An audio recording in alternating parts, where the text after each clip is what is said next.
Okay, so we're live now. If you would have been here, you would have seen we'd had about half an hour of setup because we're using a new setup. So thank you No for your problem. patience, Simon.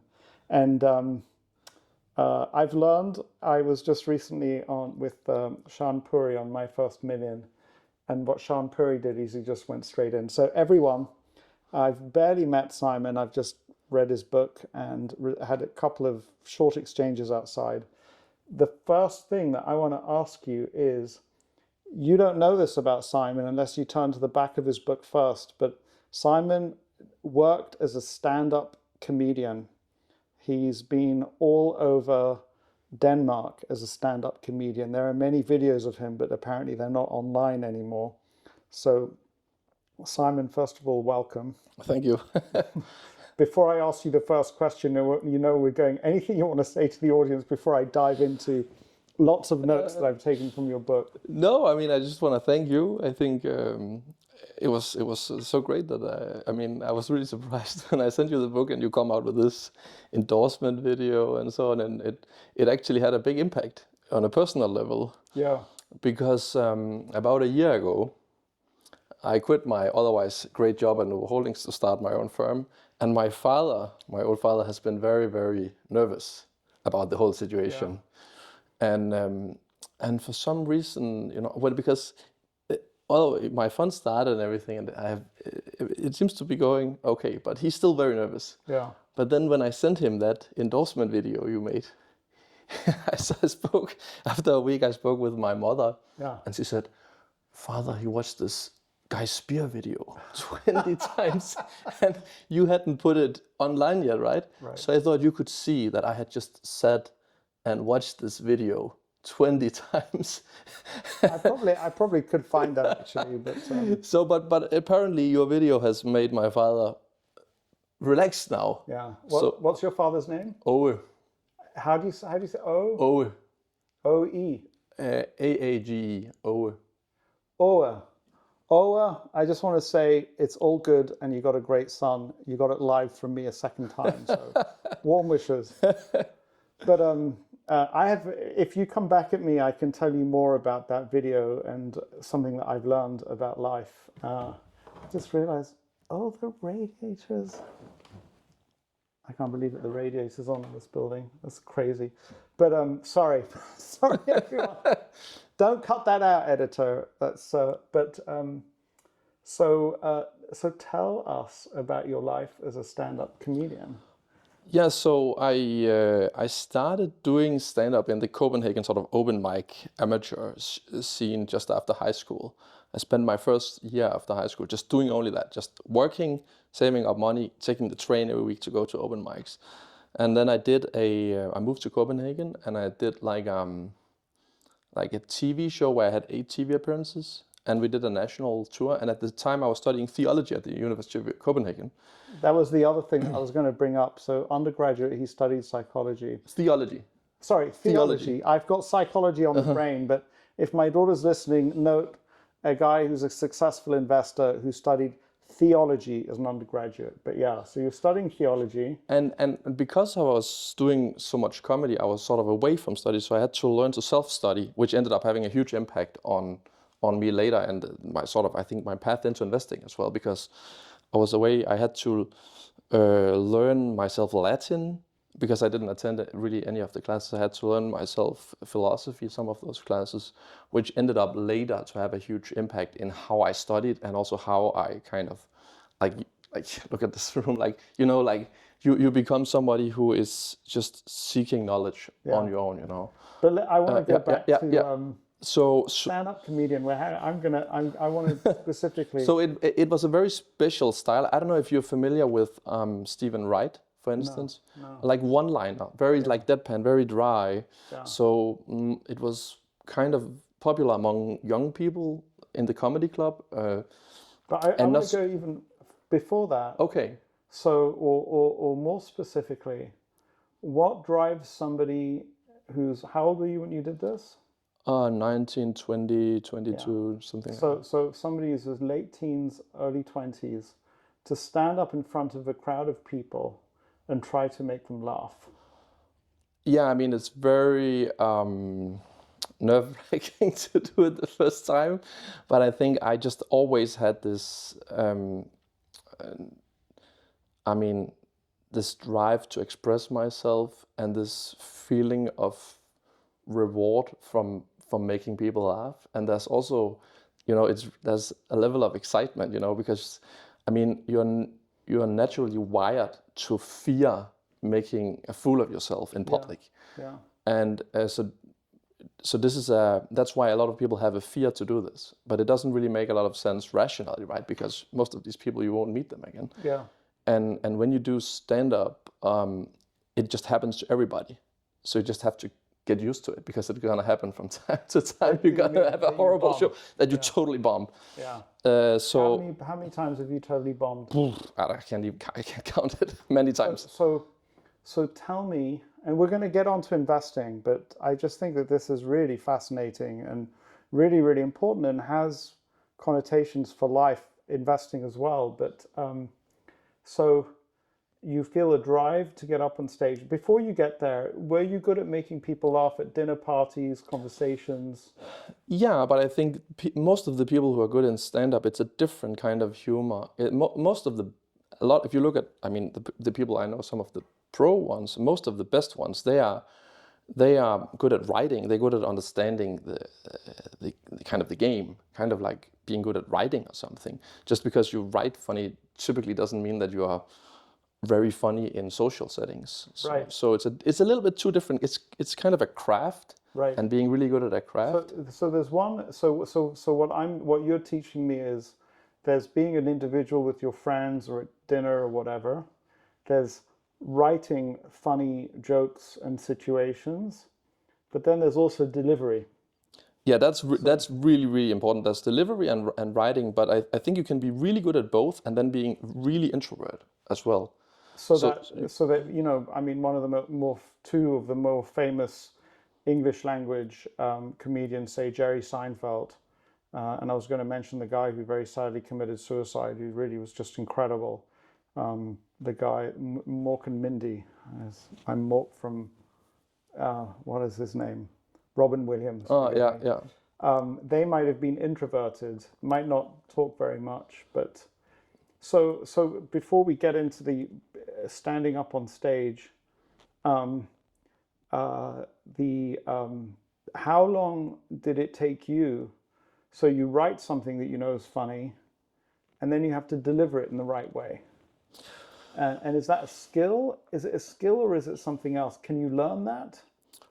Absolutely, you can learn it. So my delivery was not very good. So the style I had, as mentioned, is kind of deadpan. So you just stand very still. It's kind of like anti-delivery. Right. So it's really a niche style of comedy. You just stand and you tell one-liners. Right. So your stage persona almost becomes like an anti-stage persona. Right. You kind of deadpan. You deadpan. Yeah. And but you have to be there. You can't play over recording. But in Denmark, if you have to be a professional comedian, because Denmark is such a small country, you have to do corporate gigs.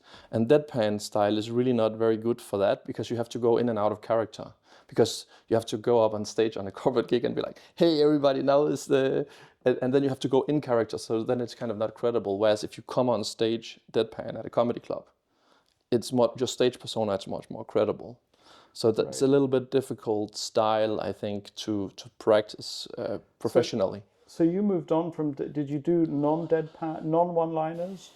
Or I never really got outside, I never really got to be like a real pro.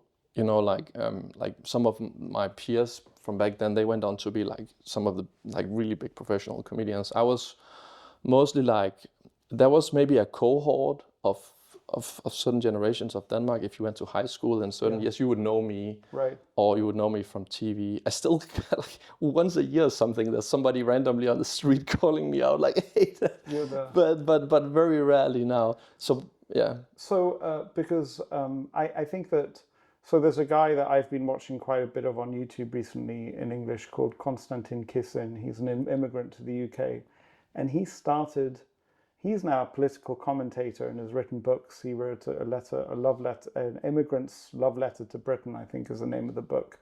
But he started off as a stand-up comedian, and I think that comedians are very, very careful investigators of the human condition, of the current human condition.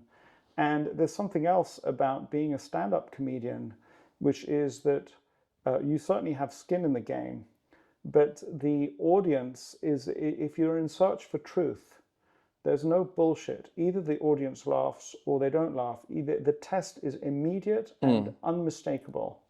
So it's a very, there's nowhere to hide. You can't fool anybody, yourself or anybody else, that you're doing a good job when you're not. It's obvious. And so that's kind of really scary. Yeah. Really. It's a bit like taking an exam every time. Yeah.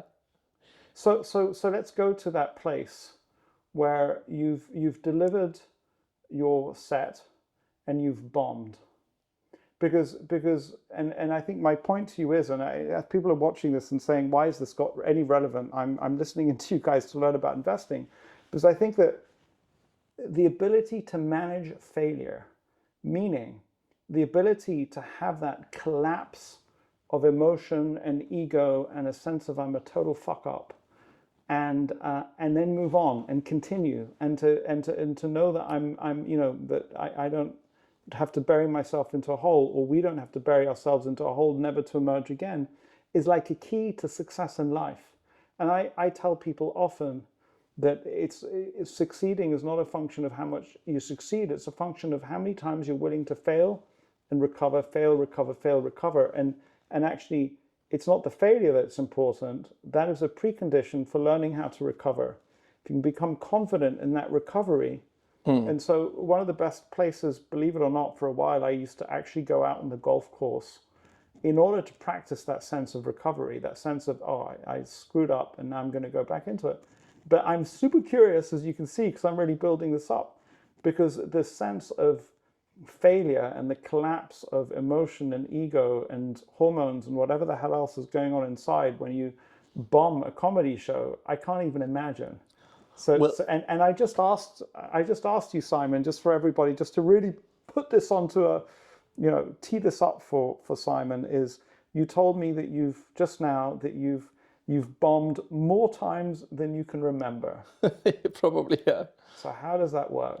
Well, it's very motivating. So I think when it happens, it's actually great, because I mean, people probably react in a different way, but the way I most of the times reacted was that I gotta take revenge, I gotta go home and write the best joke ever, And I had some times when it was, one thing is bombing, another thing is bombing in front of people you admire. So I had this one Danish comedian. When I was a teenager, a young child. I mean, I watched him a lot, and I was kind of idolizing. So I bumped in front of him also, he's standing in the crowd, and that's even more painful. And I remember coming back and I was like, just really, I got it right. And it was like really motivating. Yeah. I think really, really motivating. But hang on a second. So it was motivating for you, or that's what you're describing to me, but was it ever not motivating? Did you ever just go, I want to bury myself in a hole and never come out again? I mean, sometimes, of course, you are in... Help me out. There are, I don't know, who knows how many people will listen to this, but there's some people listening to this or watching this are going to say, oh no, that's not my experience. Last time I bombed, I never wanted to show my face again. Help those people. Yeah, I don't know. But sometimes there's just, stand-up is also a very fragile genre.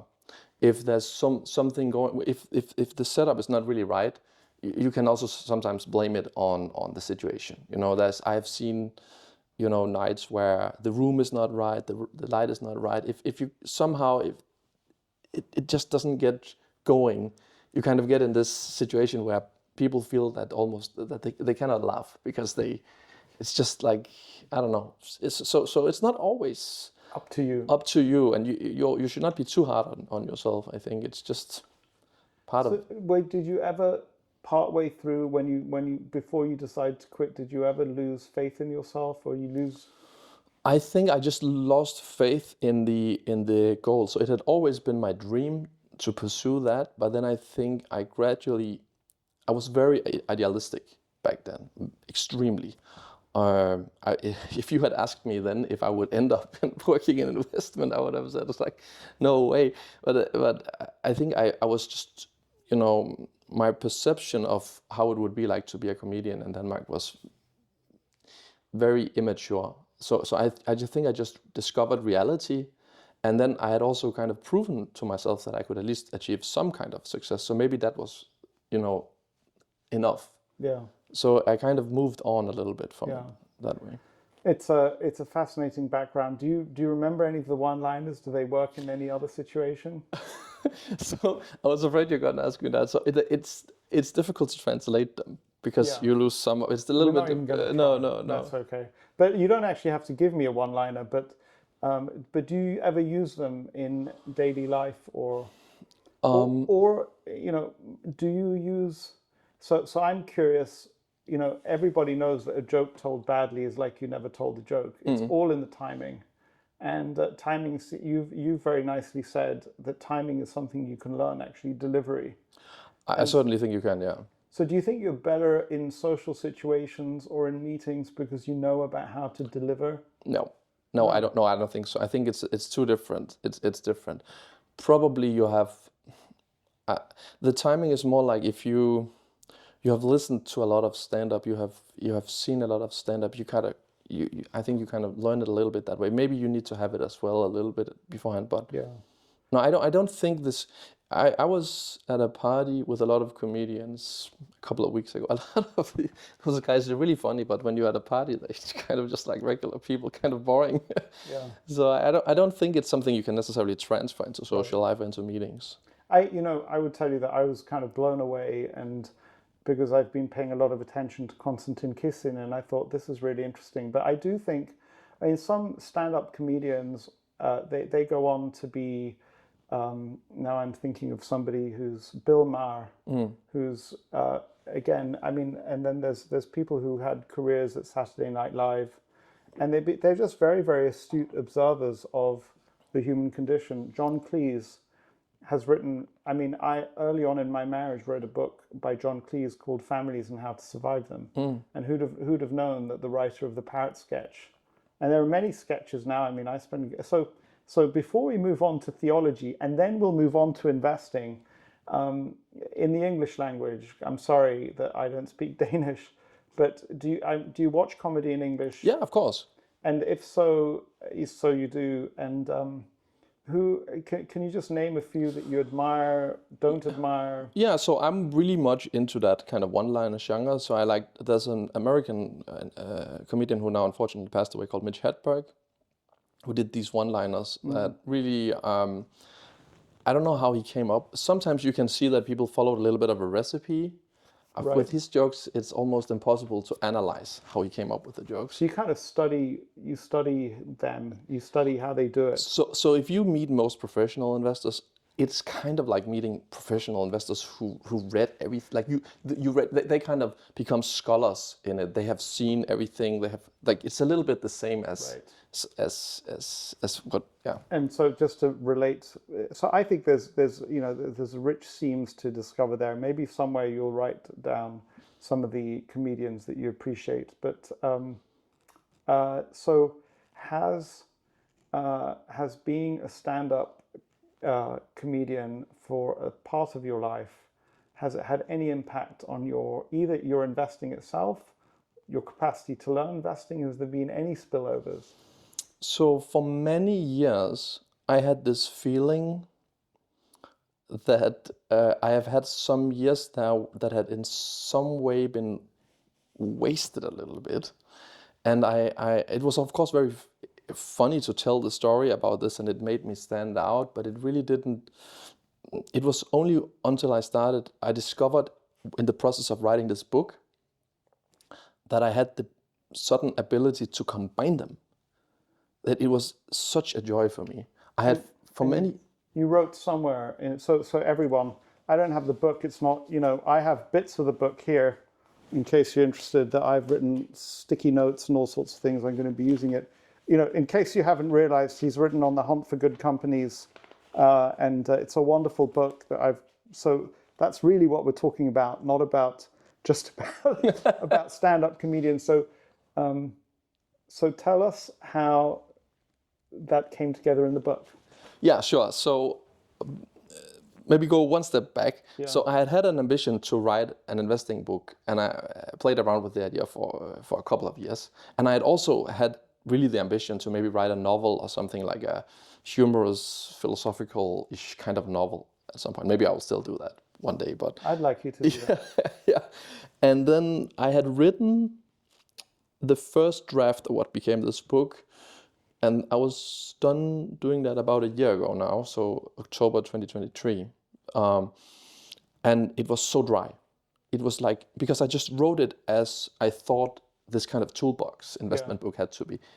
And sorry, I'm interjecting, but for anybody, this may well come out before the book. No, before the book is published. Is that you think that he's just a stand-up comedian? He has all the analytical and intelligent skills that you would expect of somebody who's an investment analyst. So here's an investment analyst who's got all of that, and you'll see it in the book. But it comes out of a world, he started his life as a theologian and a stand-up comic. Before you go, because I took the mic from you, so what being a stand-up comic and a theologian says to me is this guy has a very powerful exploratory gene, and he's willing to just, not just is it powerful, he's willing to go with it. He's not so the desire to explore what is interesting to him is more important than building a resume in the right way, which immediately made you interesting to me. And again, the willingness to be a stand-up comic again shows some kind of drive to go outside of the ordinary experience of most human beings, which is fascinating. But anyway, you were saying. Yeah, so I had a lot of reviewers on the book. I've spoken to other investment book authors who seem to be a little bit afraid of having too many people read the book. But I had the experience actually from stand-up, where you shape your material with the audience. Yes. And I wasn't afraid to have I had 40 reviewers, and a lot of the suggestions they gave me, I just, turned them down. I just took what I wanted, and I had, when one of the first reviewers was a guy called Thomas Blenborg. He's a professor at the Copenhagen Business School, who I know very well, and he said, it's a great book, but it's so dry. It's boring, and I can't see your personality in it. So I thought, maybe I start. At first it felt really weird to start adding stuff to it, and it wasn't, I wouldn't describe it necessarily as jokes or humor, but it's more like at some tricks that you use in comedy, like high contrast analogies or hyperbole, like exaggerating stuff to the extent that it's obvious that it's an exaggeration. Those kind of things to add to existing arguments, and then the next people who read it, the next reviewer, they were like, this is great, can you add more of that? And so it happened sort of by accident, to the extent that when you see it now, it's like, it's a very different style, stylistically very different from other investment books. It wasn't the idea, and that's also why it's weird, because it has sort of two differentiators, I think, if I have to sort of describe what makes it different. One is the idea of a unified framework for business quality that is not just mental model, but is actually very practical. Like, how do you test stuff in practice? But then at the same time, this style, so it's a bizarre fusion almost of two things that aren't meant to be combined. Well, I would just give you sort of like two reactions. One is, 3 points I think I want to make in response to that, which I think are extraordinarily valuable. So everybody thinks that writing is a solitary activity. In some cases it is. I think often professional writers, people who are wordsmiths, that's what they do for a living, then it is probably a solitary activity. But for the vast majority of us, writing is not a solitary activity. It happens in interaction with other people. And I have talked to people who are in the midst of writing something about finding your muse. It sounds like you found about 40 different muses. You don't have to take the comments that they give you, but the motivation to write also depends on who I'm thinking of at the time that I'm writing. I mean, I'm not one of the world's great writers, but to the extent that I've written well. So that's that idea of writing happening in interaction with other people seems to me to be really, really important. Yeah, I don't know if I thought of a specific person or anything when I wrote it. Like, I just wrote it. So the last point for me is that, and I find this really interesting, is that I think that the best writing and the most productive writing happens when it does something for the writer him or herself. So they are writing for a purpose that transcends the audience. And what I've just heard you tell me is that when you wrote the book, when you went through subsequent drafts of the book, you integrated the part of you that was a stand-up comic with the part of you that is an analyst. And I don't know if you noticed, there was a smile in your face as you did it. That is, for me, that's special, because that is, you'll never go back to the way you were. And there were sides of your personality that became one, that became, so you can walk through the world being that person who was a stand-up comic, and also they're not kind of compartmentalized anymore. And there's this sense of integrating different aspects, which I think is, well, it makes for a rich life. It also makes you unique. You're the only guy I know, probably maybe the only guy who did stand-up comedy plus. There's another employee of Novo Holdings. Is that right? Who's performing in the San Francisco comedy scene? Yeah. So maybe that's. So maybe that's a Novo Holdings thing. Yeah. So let's just dive briefly into theology before we get into the book. What drove you to study theology? I'm not 100% sure I can actually. I'm still sometimes thinking about it. Yeah. Like, it wasn't really, like, I was never really religious. I didn't grow up in a religious home. I was just really, I don't know, like, it's hard to isolate it into one thing. Part of it is probably, I was very rebellious as young. I just wanted to do something different. I was also interested in theology and philosophy. I had written some stuff about in high school and stuff.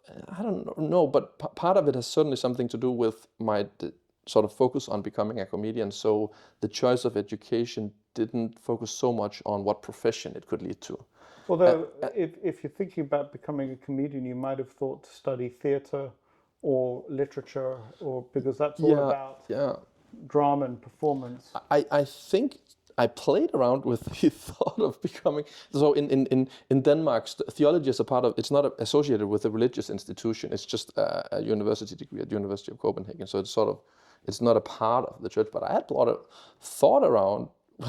played around with the thought of becoming a priest, but it never really, I don't know, it was, but I think it was a mistake. So besides from the fact that now it's maybe everything worked out, I think there could have been many paths of how my life would turn out where it would have been a mistake, and it felt certainly like a mistake when I was done. It felt like studying theology. Yeah, it was like my decision to go to business school was really like a counter reaction. I really had like a what felt like almost like a crisis. Like, I felt that I had wasted my talent a little bit in a way of being so idealistic and just had to do everything the opposite way of everybody else. Like, why couldn't I just be a little bit like everybody else? I had this doubt that would I ever be able to provide for a family, those kind of thoughts. So I went to business school and I thought, I'm already an academic.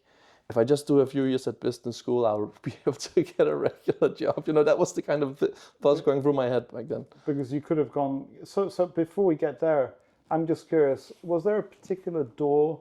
So you said you were interested in philosophy and religion in general.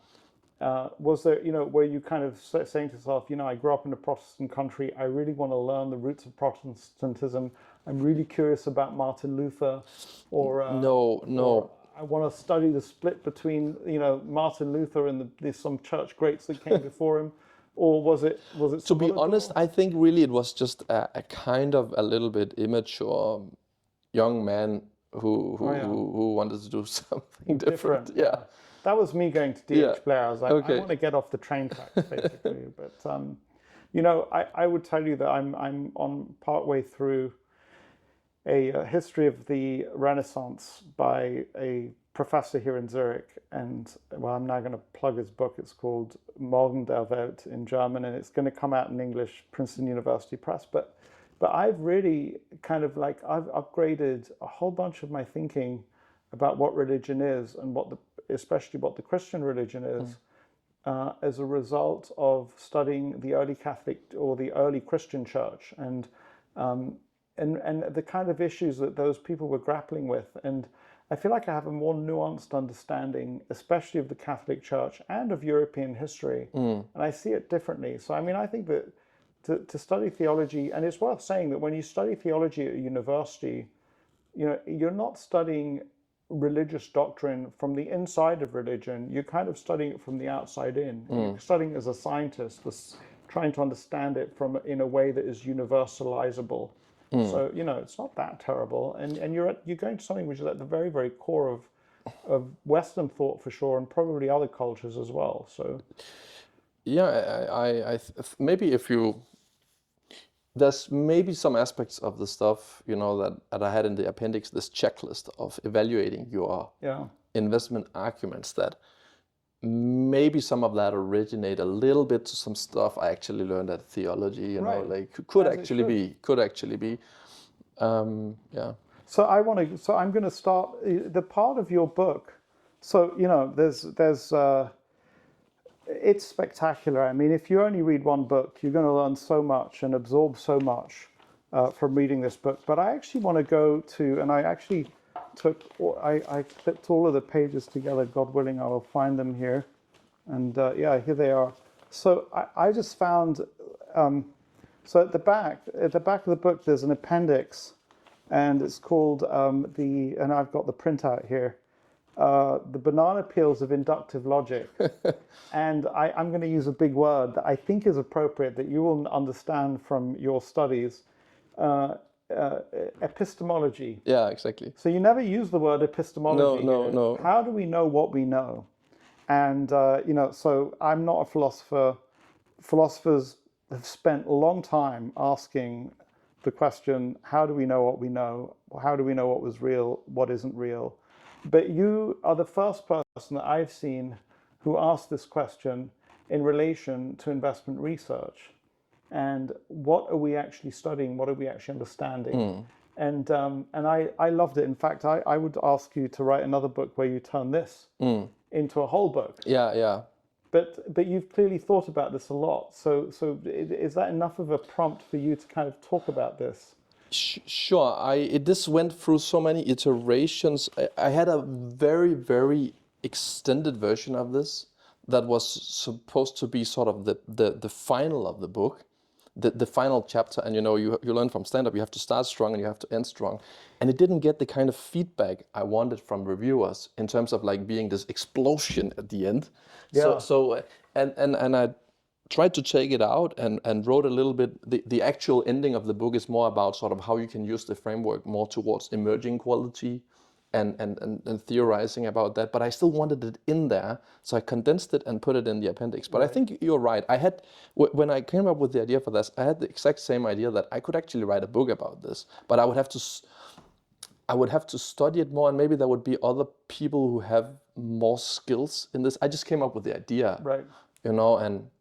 But the basic idea maybe is like, usually when you invest in something, you are or you should be able to decompose the investment hypothesis into sort of what are the 5 or whatever it is things that you fundamentally believe are going to happen or will not happen for this to unfold as you expect, right?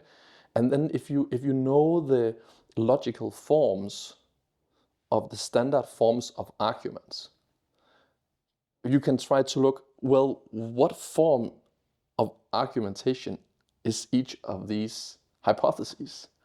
And so sometimes maybe it's like an analogous, like this company in this region has these features, therefore it will be like this and this. And then you can say, okay, so for each of these forms of argumentation, what are the typical flaws? And these are typically pretty trivial, but that's the whole purpose with checklists. So let me just I want to make sure that the listeners unpacking this. So a huge proportion of investment recommendation is actually, and you haven't mentioned it yet, but now I'll mention it and put it on the table, is argument from authority. Bill Ackman likes Universal Music, and he also likes Chipotle, and then everything follows from that. But bottom line is, if Bill Ackman likes it, it's past his filters. we're not in academia anymore, we don't have to worry about plagiarism, then it's got to be good for us. So I think that, my reading that chapter, I was like, or the appendix, I was like, how many times do I argue from authority? And then you gave a second one, which is argument by analogy. So, this company is going to be the Airbnb of ... This company is going to be the Uber of ... This company is just like Coca-Cola, therefore it's going to ... And I think that if it was a couple of weeks ago that I read the chapter, but just because it's an analogous situation, there's no reason why all the other factors will line up. And very briefly, my first million that I just went on, he asked me about Pharma Mac. And Pharma Mac was a government-sponsored enterprise, is a government-sponsored enterprise doing mortgage loans. And I looked at it and said, this is just like Freddie and Fannie. And Bill Ackman, who shorted the company while I was long the company, tells me, here are all the reasons why it's not like Freddie and Fannie. So that argument from analogy is like, it may not be very, very compelling at all. So I think the most dangerous one is argument by anecdote, because personal anecdotes, you kind of relate to them emotionally. And I think investment is supposed to be analytical. It's not supposed to be emotional. Right. And you couple that with recency bias. So this is probably the one, if you're working as a team or you have like an investment committee or something, you can have done a lot of work and then somebody in the team just happened to have a recent personal experience. And because it happened recently, and it's just coincidence, because it happened yesterday and not a year ago, it shouldn't logically affect the decision making, but it will. And you have all these sophisticated people who spend so much money on due diligence, but then in the end, these personal anecdotes end up affecting decision making a lot. So can you give an example of analysis by anecdote? Yeah, so I walked past this flagship store of Company X yesterday, and there was a long queue outside. So therefore, that kind of, or my cousin, I had a bad personal experience with this Company X, or my cousin, like I heard something like that kind of one, just because it happened to you personally. So of course you should be doing scuttlebutt, but you should just be critical about how you use this information. It's very hard to weigh that. I mean, I actually think that in a number of cases I did the opposite, in that I heard an anecdote. So the famous one that I wrote about is that I'm at the Debbie Bosanic dinner, and I sit next to somebody who's at the Berkshire Hathaway meeting. The assistant to Warren Buffett, Debbie Bosanic, would host a dinner on the Friday night before the meeting. And I sat next to somebody and became friends with her eventually, who was a former trust officer for some people at Wells Fargo. And she says to me, this is well before the kind of things broke down a little bit at Wells Fargo, where she said, it's just not easy for me at Wells Fargo. I've had a great career there, but now all they want me to do is sell. And I just don't want to sell to my clients. I mean, I think that I'm a good employee, and I think that my clients do good business with the firm, but they just want me to sell. They're just pushing products at me all day long. And I totally discounted that. And look, anyway, so you can also discount, and it's not the only time that an anecdote has.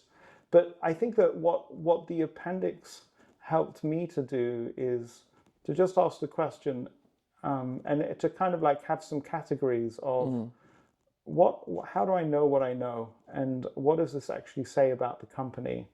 And I would just want to, this is a thought that came up to me. I don't think it might be written somewhere that I skipped it, but even the company's accounts, let's just remember that a company is this organic, growing or not growing. If it's a large company, it may have span of subsidiaries across the planet, many employees, many different things going on.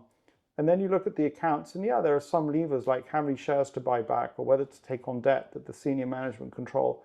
But there's so much that company's accounts capture or seeking to capture, which you don't even know if the accounts are fully reflecting what's going on in the business. And So this idea of how do I know what I know about the company and can I trust what I know, I think is a fascinating question, and I'd love to see the more complete version of that and see where it goes. Maybe there's another place that you can use it, but Yeah, maybe I can study it more. Yeah, right now I definitely don't have. I don't feel I have the. Like it took a lot of. It was really hard work writing the book, and I was very fortunate actually to. So when I filed for the FSA, the approval to start my own company, they had a longer than normal process time, and that was in the moment it felt frustrating, but I think it was actually pure luck because it enabled me to really focus on the book.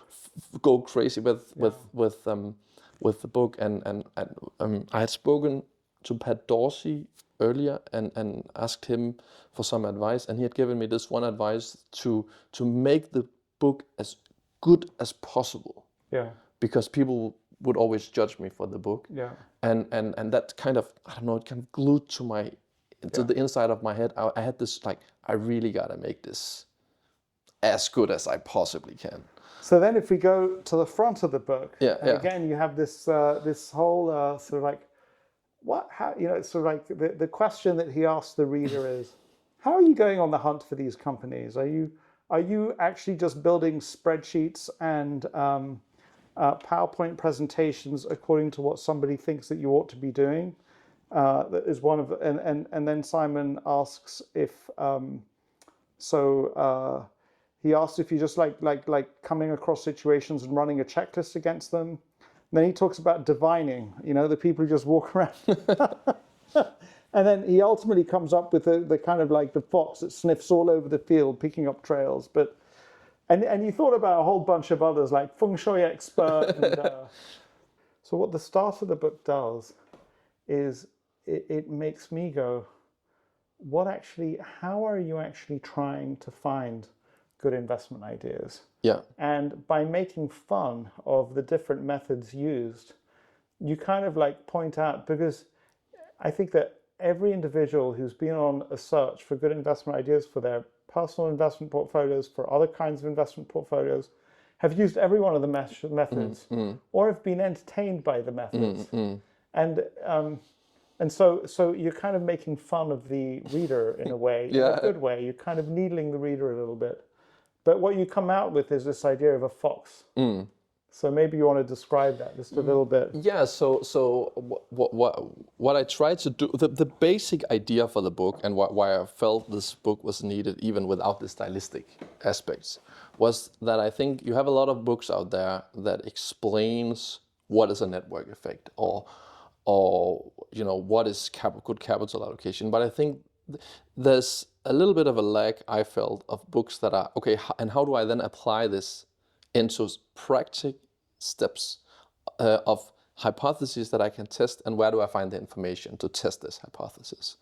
And you have the sort of toolbox books like Pat Dorsey's book, or like the investment checklists, or those kind of books. But I felt like, I don't know, there's something where I wanted to go really deep in some other areas of what is described in those books, and not cover as much, but really just focus on quality, because quality is an input to value, and not try to cover the whole thing. And then, as you mentioned, I think a lot of investors, they approach these aspects in a wrong way. They are like more like, and of course it's an satirical exaggeration, that they have this sort of check mark mode. It's kind of binary check, or like they have this like a little bit, they suffer a little bit from what Hans Rosling, he called the gap instinct. Right. It's thinking very binary, and I had this idea that everything needs to be empirical and everything needs to be sort of on a scale. Maybe you can't measure it, as you cannot put a number on it, but you can sort of, at least based on solid empirical work, think of it on a scale and not as something, a mental checklist. And that's really the mission of the book and the whole premise of the book. And so, how many people do you come across, and or what proportion of people do you come across who are doing some unideal? So one of the other versions, not sniffing things out like a fox, sniffing out the trail, but are busy doing the feng shui of investment analysis Yeah, or yeah. the It's hard to put a number on it, but I just think a lot of people, they look for pattern recognition, and they see something that reminds them of something. So therefore, this company has X advantage. Okay, well, what about, like I mentioned this analogy with, like two boxers. One has a two what? boxers. Boxes, Boxers. They box with one has a reach advantage, right? He has a Yes. reach advantage. His Yes. opponent has a higher ring IQ and more speed. And so some may just be like, theorize he has a reach advantage, therefore he has an advantage. Yeah. Others, they may take a step further and try to measure the reach, so there's some empirical element to it. But what about then the disadvantages? What about focusing on them as well? Yeah. And I think I just have this sort of experience of people who look for the shortest path to verification instead of the shortest path to falsification. Yeah. And that's what I think is it's just the wrong approach. Yeah. It's just the wrong approach. Right. So we've done the back of the book, we've done the beginning of the book, the banana peels of inductive logic, and we've done the front of the book. And now I just we're going to spend the rest of our conversation just diving through some of the questions I had, or some of the things that came up for me. And I just love this. So early on in the book, you write, perseverance through setbacks is a manifestation of passion. And you talked about the passion in this case of Jensen Huang, the CEO of NVIDIA. But yeah, I mean, how do you, I saw you're married. Do you have children? Yes. How do you explain to people who have not persevered that actually the only test in life is to persevere through hardship? And if we persevere through hardship with a laudable goal, that's the only test, in a way, it seems to me. And it just resonated with me. I was like, I'd never seen it. Passion is one thing, perseverance is one thing, but to link those two was new to me. I don't know. So what I try to do a lot in the book is take something and think about what are the determinants of that and decompose it. Yeah. And then for each of the determinants, how can we test it? And I think that perseverance is one of the determinants of passion. Yeah. If you think of, I mean, you can define passion in different ways. I think it's a little bit of an overused word. But perseverance is, I think, yeah. So I want to unpack it for myself. So a thought that comes up for me. So I felt truly passionate about two or three things in my life. One was sitting in my room, my investment banker's wood-paneled room in 44 Wall Street, working for D.H. Blair, and I was like, I want to be doing something more like Warren Buffett is doing, and I lost sleep over it. That's passion that drove me to persevere. And both the undergraduate degree that I did and postgraduate MBA that I did, I was passionate about it and persevered. That is, passion leads to perseverance. But a question that I have for you is that, just talking about individuals before we try and look at it in companies, is that I can't control my passion. So the passion is not something I can say, I'm going to decide now to be passionate about X, therefore I'll be passionate about X. The passion emerges from within. The fascination for that thing emerges from within. And have you thought about what drives passion? Well, I think what I describe in that chapter, it's just really looking at my experience of looking at so people who manage businesses where you can really feel, there's no doubt that this is really what they would do it, even if they didn't get any money for it. They're so driven by this. And then looking at people at the other side of the spectrum who are, like salaryman, they execute 3 to 4 year business plans, and then looking at, okay, so what are the things that group that Group A possess that Group B does not possess. Right. And I think if you look at some of these, and that's, of course, you should be. There's of course some survivorship bias in that as well. But if you, a lot of the people who achieved exceptional outcomes are people who have also a history of setbacks and overcoming those setbacks. And some setbacks where you've had, as I gave the example with the NVIDIA in the book, for example, a situation where probably 9 out of 10 teams would have just given up. Yeah. So this is so one of the stories is they designed a chip. They didn't make a prefab of the chip, so they tested the chip in a I guess in a kind of like in a simulated environment. And then out of kind of like 18 different functionalities, the chip came out, only 6 worked. Yeah, I think it was 8 out anyway. But that's a very well-known story. I kind of like to. I didn't know that story. Okay. I tried. One thing that I'm curious. So I tried to really take generally examples that I thought were established, because of I wanted the book to age well, and also I just generally find that the more well-known examples are good at explaining stuff. So I mix in a little bit. My agent, he called it that I'm weaving. Yeah. I'm weaving. So I'm very often blending sort of very old examples with contemporary examples. Yeah.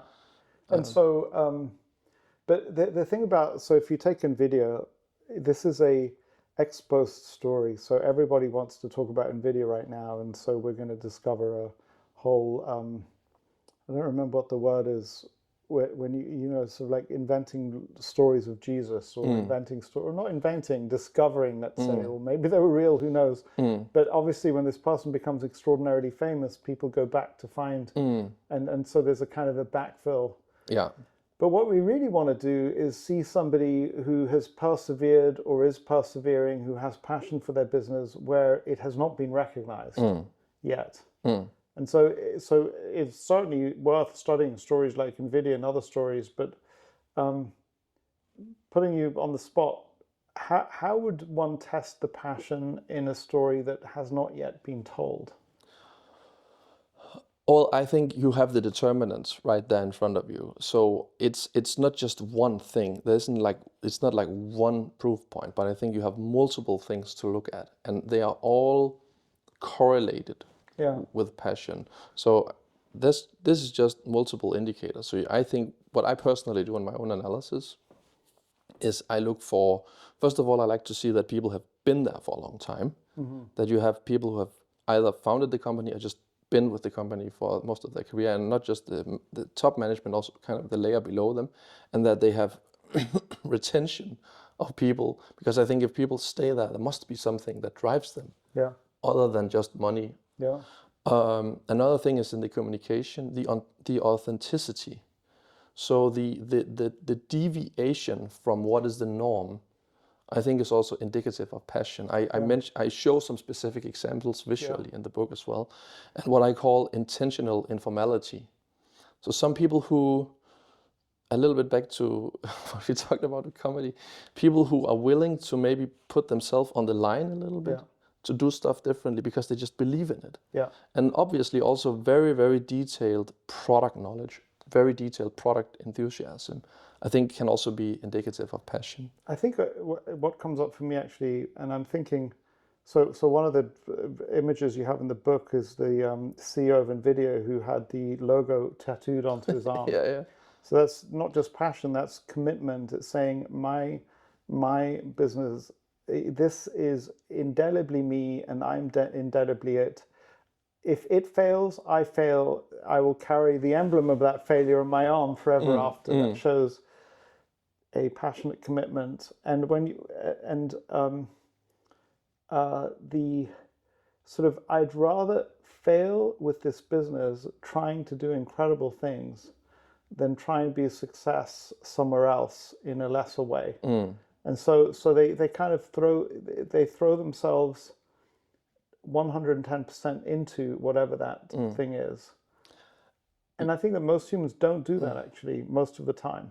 And I actually think, if I think of myself, I can count on one hand the times that I've done that, where I've put my whole self on the line, saying, if I fail at this, there'll be, I will carry that failure with me for the rest of my life. I won't be able to rid myself of it in a way. I mean, we all do that when we get married.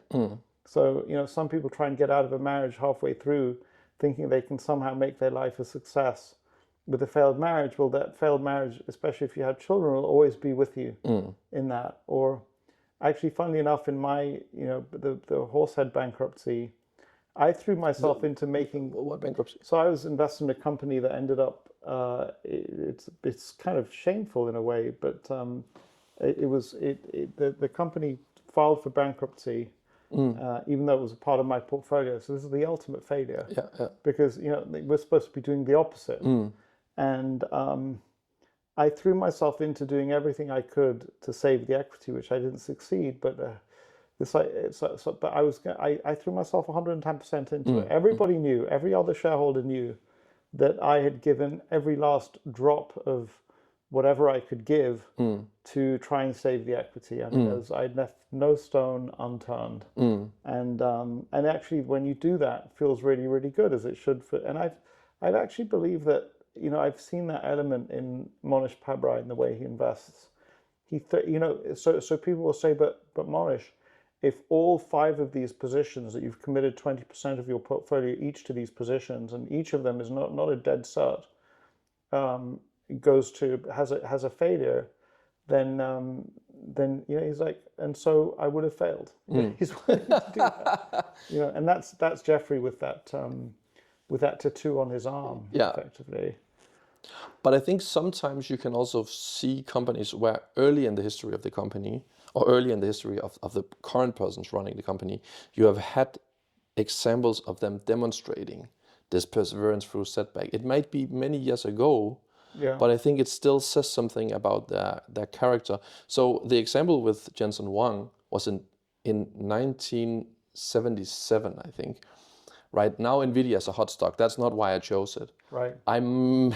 Maybe I must admit that I chose the anecdote a little bit because I also wanted the picture of the tattoo. Yeah. But I think there was a window of many years and where you couldn't have foreseen AI, where it was just a company producing graphics card. Yeah. Where it would have also been a good investment.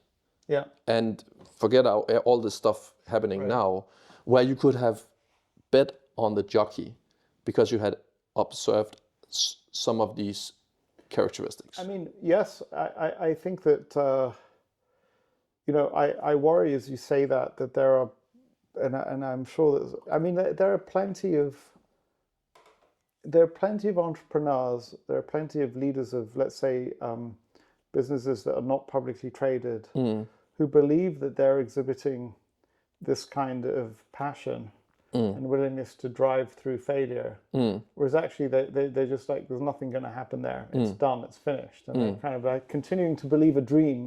Just there's 1,000 different reasons why that dream ain't going to work. And so, I asked you, I don't know, out of 100,000 CEOs who persevered through a failure, Nvidia won a lottery ticket.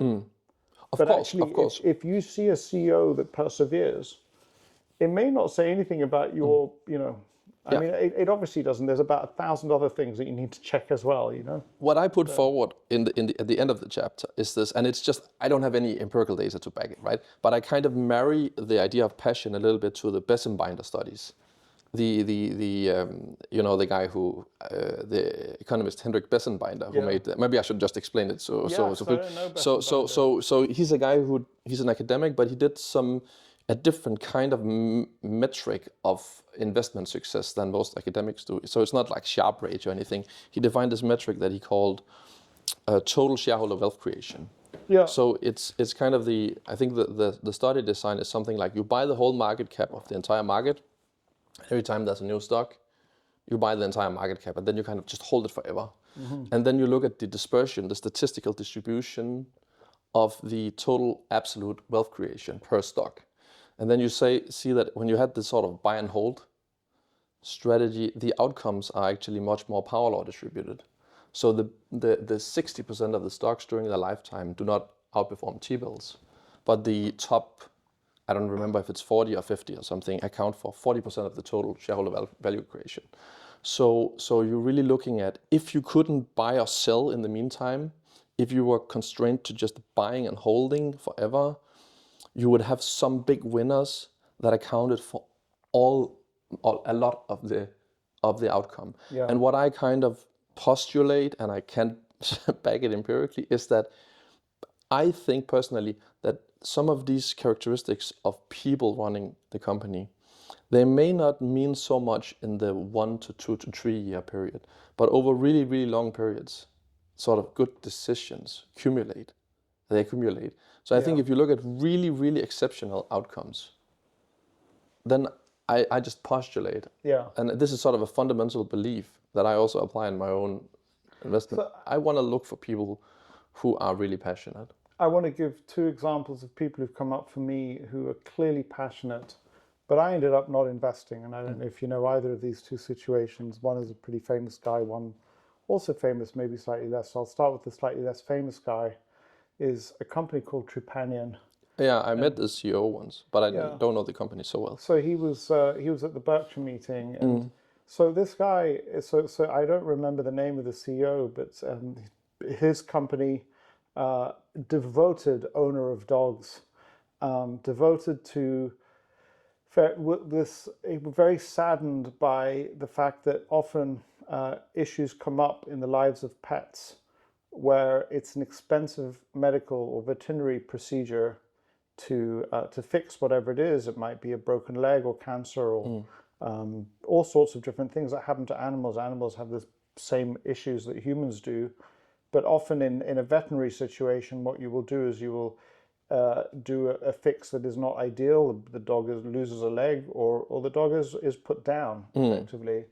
Very, very sad. And so he created a style of pet insurance started off in Canada, then moved to the United States, to help pet owners spread out the cost, the potential cost, and to insure themselves against the cost of these procedures. So extremely passionate. And what came up for me, and with the company Trupanion insuring pets, was that the extent, the length of the letters personally written by him, and the extent of the analysis felt almost too much for me. In that,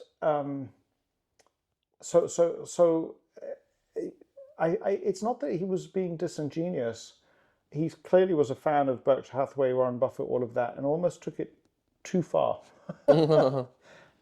Business is simpler than that. And there's actually, when I think about it, another very famous CEO. These are kind of terrible backhanded compliments. I hope they don't come back to bite me in the rear end. So the CEO of Fairfax Financial, Prem Watsa, I also feel that his letters, I mean, he's clearly passionate about the business, but they're very, very difficult to understand because they don't make it simple. Have you ever read some of the shareholder letters of Masayoshi's son? You know, my reaction. So there's quite a lot of discussion of Masayoshi Son, the founder of SoftBank, in the book. I always found SoftBank to be a very difficult. Well, actually, the news stories about SoftBank made me disinterested in scratching further because I found them very news cycle driven. Like the company appeared to be taking actions driven by the news cycle or driven by market moods, not driven by underlying performance. But you brought it up, so I always kind of encourage people, because there's so much negative news, at least over the past maybe 5 years or so. Yeah. So people have formed a perception of the guy based only of the news. And I just always, I just happen so much, whenever I'm like at a place where I have to pitch a stock or something, I always pitch that one because it makes people furious. I can just see people like, you're just like I just did just now. I just did that. And expect that. Yeah. And I just encourage people to go watch the interview with him with Charlie Rose, watch the press release he made when he made the takeover of ARM. There's a whole watch the Rubenstein Bloomberg David Rubenstein interview. Watch some watch something with the guy, and then try to go back and see how I... see the primary sources instead of the so but back to his shareholder That's letters. fascinating. His shareholder letters are like, he talks about, like in his most recent shareholder letter, how many inventions he made, like himself personally this year. Like, what am I reading this right? He's talking about his, like, it's really different. He has a 300-year plan, so it's almost like, I don't know, it's almost like crazy, or maybe it is actually crazy, but there's some, and he's a great example of what I describe as in the type of authenticity of communication. He's a guy who's really willing to stand out and take a lot of beating and being made fun of in what he really believes in. And I think that what I'm coming out to, because I'm thinking of other people I know are passionate, is that obviously they all, you know, that filter, that passion filter, is clearly a really, really valuable filter. But they need to be passionate about the right thing. So, you know, I cannot judge the CEO of Trupanion, but he may be more passionate about pets than he is. He's very passionate about building a beautiful company as well. There's no question about that. Masayoshi Son, I never read his letters. I didn't do primary sources. I'm not going to go to primary sources, believe me. But I'll bring up another person who came to my mind so the CEO of Salesforce, Mark Benioff, to me, he's passionate about sales, and but not to me necessarily passionate about capital allocation. You know, if you take Sam Walton, he was passionate about, you know, doing more with less. You know, and I have a story that I can tell you and the audience briefly about one of the founders of IKEA from your neck of the woods. But that doesn't necessarily translate into a passion for the best possible business. If I look at Salesforce, it's a business that's very, very focused around sales, you know, all sorts of ways. They spend, you know, Dreamforce, hugely expensive conference. They spend a lot to get sales. So there's actually, I actually mentioned Mark Benioff as a small example in that chapter because, you know, like, I think he scores pretty well with some of the frameworks I put forward in that passion.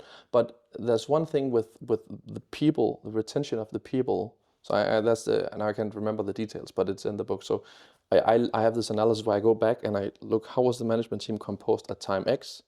How was it composed at time X plus something plus? And you can see this, so like in the 7 years, the whole management team beneath him turned, and then the next 7 years, the whole almost again, except for the co-founder. And so and that's something that is worrying me a lot. Like, so something is, it might be that he is passionate, but it doesn't apply necessarily to.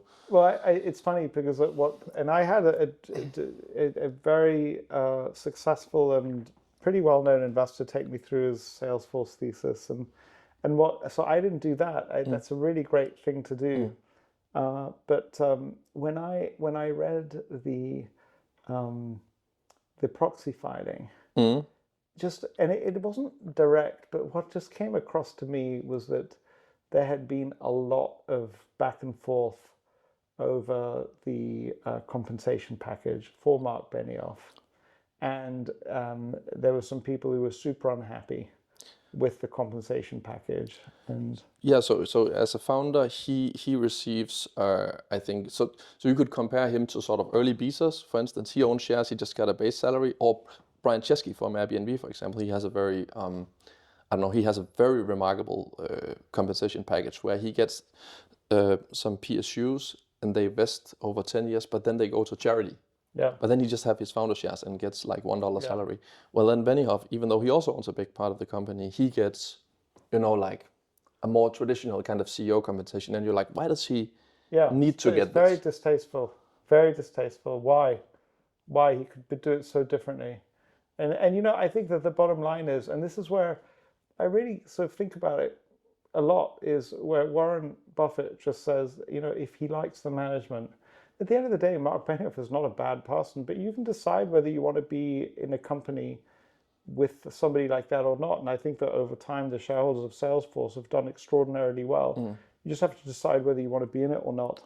But I think some aspects where I think he scores well, I also talk about the aspect of focusing on all stakeholder groups. And I think if you look at some of the people who score really well with capital allocation, people who have figured out this sort of way of communicating, like they have read The Outsiders. Right. CEOs who have read The Outsiders, right? But may not be. May not be the outsiders. They're talking the talk, but they're not walking the walk. And they might have too much focus on shareholders as a stakeholder group.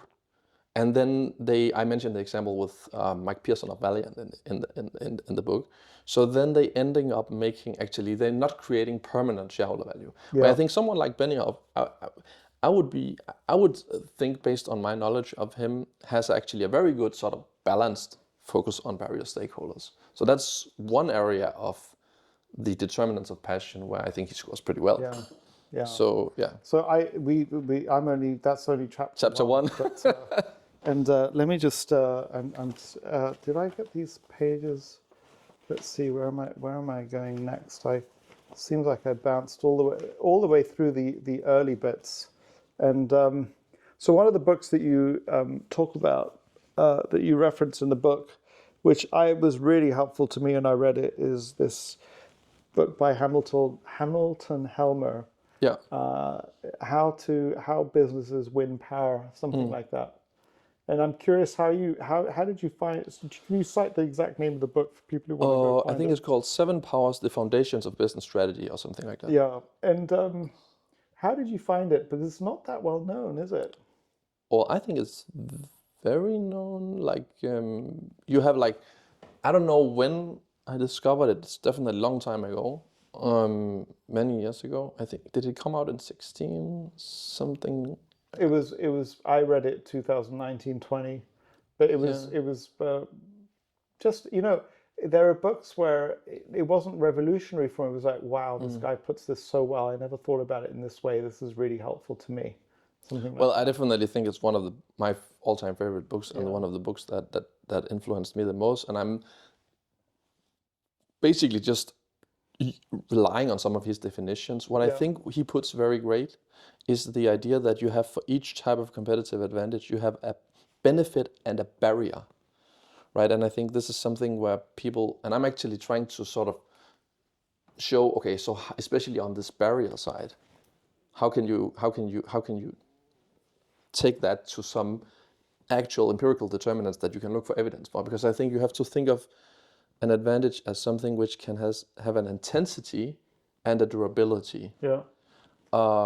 And you can have something which is, for instance, you can have a network effect advantage which can be very, very intense, but then quickly there will be sort of multi-homing or something that erodes it, right? Yeah. So you need to have what is actually the barrier side of it as well. So a guy who really kind of helped me with network effects was Bill Gurley. So I don't know if there's a wonderful podcast with Bill Gurley. In any case, do this for me. Explain network effects and then explain how they can get eroded. Yeah, sure. So network effects is when you have a product where the utility to you as a user of that product is an increasing function of how many other people use the product. And I think to really explain it, I think if you think about a language as a product, right? A language, the more people who speak a language, the more utility it has for you to learn that language compared to a language that nobody can speak. That's kind of the best example. And language is also very durable. So they are clearly examples of some social construction that possess network effects that are durable. So what erodes network effects? Well, I think, for example, especially for the type of network effects that you call two-sided network or multi-sided networks, a very typical source of erosion is multi-homing or multi-tenanting. So on one side of the network, you have a low friction to use multiple networks. And this typically erodes the strength of the network, or you could say the pricing power, the economic excess return that the owner of the network can extract. So the example, I think the most famous example would be Uber versus Lyft, where when you say it's a low switching cost, it's easy enough to pull up the two different apps on your phone. Yeah, I mean, there's probably some better examples of that where you don't even think of it as an advantage because it's just so obvious that it's being sort of You can extracted. switch one from Yeah, from one to the other to the very, other. very You easily. you can so and then I think that's one, and I think I like to think of it. I like to decompose it further to think of, okay, so what is actually the extent of multi-homing? So Yeah, that's something where you can look for what is the current overlap on the supply and the demand side, yeah, or whatever, if it's multi-sided. And then you can also look at what is then the trend of multi-homing. Is multi-homing going up or going down? yeah, And then you can look at the actual frictions. So you can go out and interview users yeah, and say, if you were to switch from this, would you do it, or what would be the cost? Or yeah, people who have switched. yeah, So there's like multiple aspects of that. Then I think you could also look at, you know, a lot of times when you are evaluating network effects, you want the network effect to be effective as a differentiating advantage in the future, not in the past. right, And so for a lot of these network effects, they kind of taper off if you kind of imagine a utility curve. So I benefit from other people using it to a certain extent, and then that kind of becomes like diseconomies of scale. Remember, network effects is basically just demand side economies of scale. yeah, So, and then you might think your understanding of the network effect is to some extent based on the empirical reality you have observed in the past.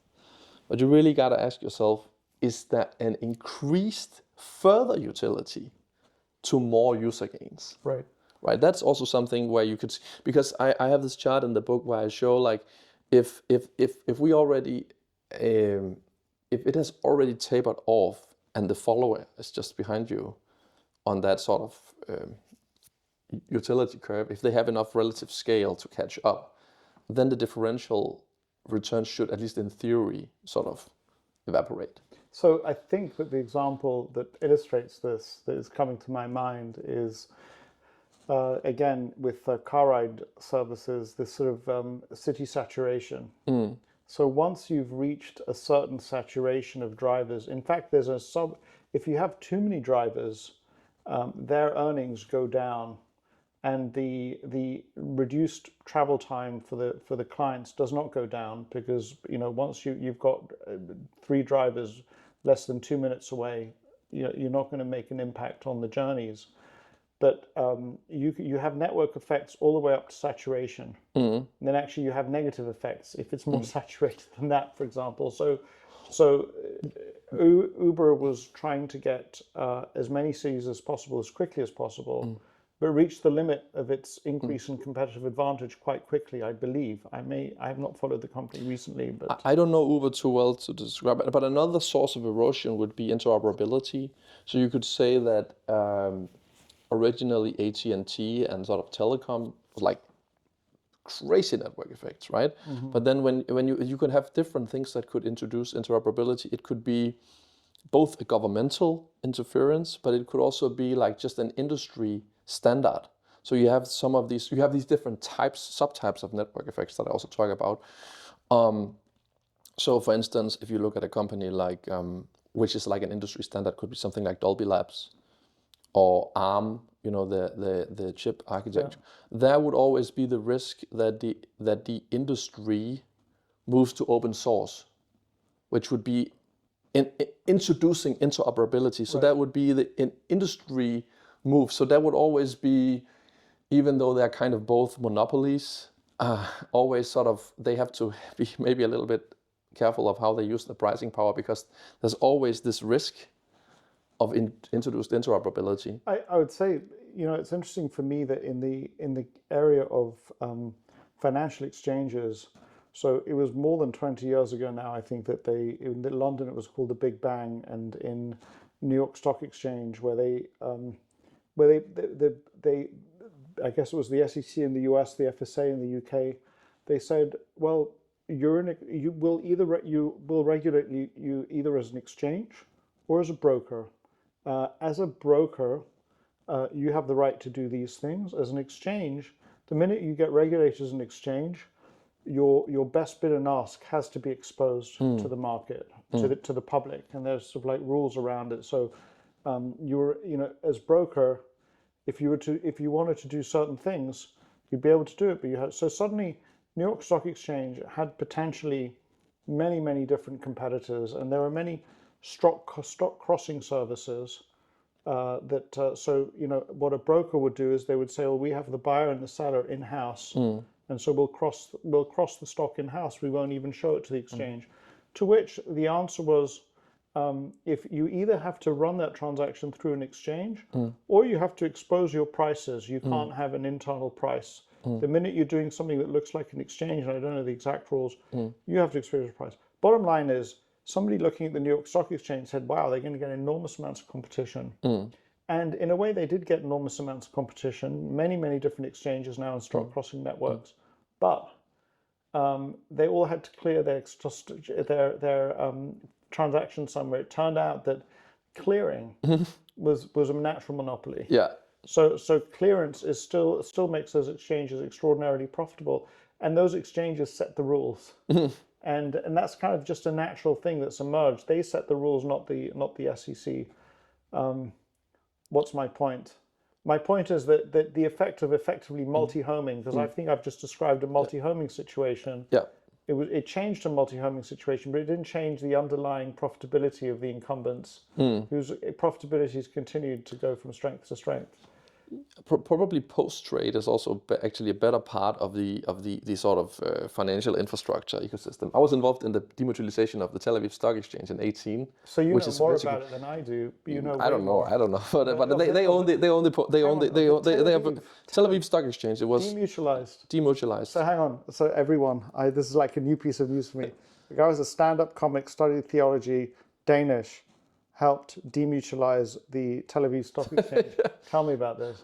So that's maybe I don't want to in public explain too much of the details, but so we were part of so the parliament had decided that the stock exchange had to be demutualized. So the sellers who were the members, they had to sell it at 5 shekel per share.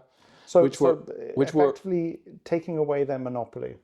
Yeah, but that 5 shekel per share were book value of equity. So it was, and they had the office building in Tel Aviv that they had built, and then they had some cash. So it was very lucrative to buy it because it was liquidation value of the hard assets, and then the vertically integrated stock exchange on top of that. Right. So you can imagine a lot of people were really eager to get into to buy these shares. Yes. But then they were very there were certain groups they didn't want to sell to, and they didn't want to hand over control. So we were very fortunate because of Novo Holdings' status as a charity, as owned by a charity, to be invited into this group. I remember we flew to Tel Aviv. Life is tough. And we looked at, I remember just coming down and looking at the office building and saying, it really exists. Like, it wasn't really, you didn't have to know anything about stock exchange to see that this was going to be an incredible investment for us. So I just want to unpack this, and I'm sure everything here that we're discussing is public knowledge. So you have an exchange, a stock exchange that is owned by its members. And so the members own, at that point, they own the office buildings, and they own whatever rights and other things come from being an exchange. And instead of being a member of the exchange is turning into a corporation and is issuing shares. And who does it issue shares to? It issues shares to its members. And as I understood it, it's issuing shares to its members at book value.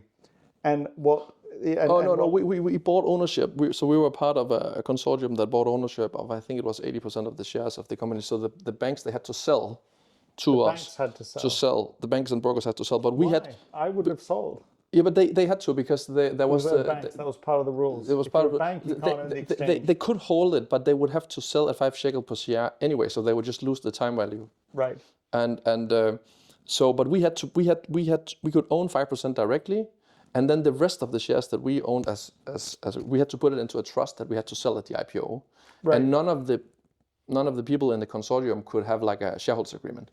So we couldn't exercise control over this critical piece of infrastructure, but we were allowed to take part in this. Yeah, and you sold at many multiples, I imagine. So the IPO was, we of course had to sell the part of the shares at the IPO price, but then the 5% we made a very, very good return on those, of course. The IPO was not at 5. Book value. The IPO was a decent return. It was 1 year later, but the real return I think we just made on holding on to the shares that we were allowed to hold on. It was a call option on the future of the Israeli economy. Somebody who's recently just bought 5% of the Tel Aviv Stock Exchange is Bill Ackman, by the way. Yeah. In a pretty well-known news story. I didn't know that story. That's fascinating. Yeah, it was a business, and you can also imagine it coming out of. Generally, I would actually like to know if some people have, like in academia, I don't know this, so I'm just speculating, but it would be interesting if somebody in academia had studied kind of non-profits going to for-profits and having that as an investment strategy.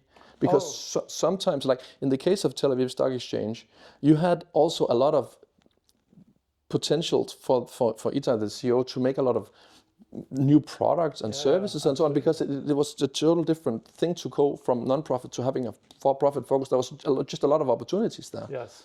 The place where early on in my investing career that was a rich area was a demutualization of savings and loans companies. So, and Peter Lynch has a chapter in his book, or a part of his book, one of his books, where he talks about how it's like you buy a car with $100, and in the cubby hole of the car is $200, because so it was possible to participate in demutualizations where the shares of the savings and loan would be issued out to the holders of accounts at the savings and loan. Sometimes, anyway, whole long story, but. Or you could have invested in Visa at the IPO or MasterCard at the IPO. So you would have hit some really crazy winners, but maybe you would have also had some losers. Maybe that's why I'm saying it would be interesting to see people study of this actually. Yeah. I did buy shares of MasterCard at the IPO, more or less, or close to the IPO. I own shares of Moody's at the IPO. Well, Moody's was spun out of Dun & Bradstreet. The case of Moody's, I was spooked out of the company in 2009 and then had to buy back into it. But yeah, so the demutualization or the turning into for-profit companies of the stock exchanges has been one of the great investment themes.